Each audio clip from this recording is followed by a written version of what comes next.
አንድ ከስትሪሙ የተረዳሁት ከአይሾ ስፒድ ስትሪም የተረዳሁት ነገር አንድ ምን እንደሆነ ልንገራችሁ። አይ ቲንክ አሁን እንግሊዘኛን እንደ ሌላኛው ቋንቋ እንደ ብሔራዊ ቋንቋ ሁለተኛ ብሔራዊ ቋንቋችን አድርገን አዳፕት ማድረግ መጀመር አለብን።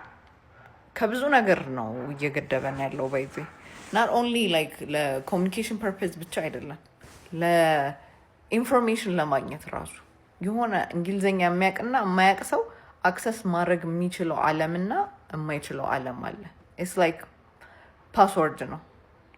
የሆነን ኢንፎርሜሽን ለማግኘት መሄጃ መንገድ ሆኗል።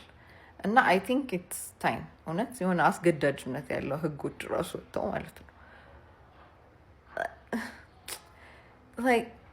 እያጣን ያለው ኢንፎርሜሽን መሄድ ያለን የነበረብን መንገዶች ምን ያህል እያስቆመን እንደሆነ ትላንትና ነው የተረዳሁት። ባይዜ እውነት በጣም ኢትስ ላይክ ማለት ነው።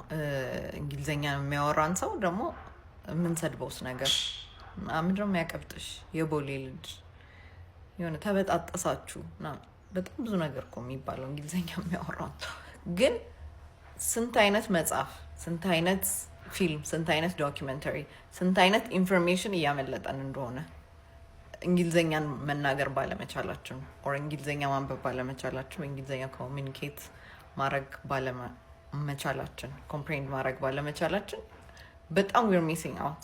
እውነት አይ ቲንክ ኢትስ ታይም እያመመኝ ነው ወይ ይሄንን ስል ማለት ባህላችንን፣ አማርኛችንን፣ ሌላ ቋንቋችንን ጣል እያልኩ አይደለም፣ ግን እንግሊዘኛም እንደ ብሔራዊ ቋንቋ አይ ቲንክ መግባት አለበት።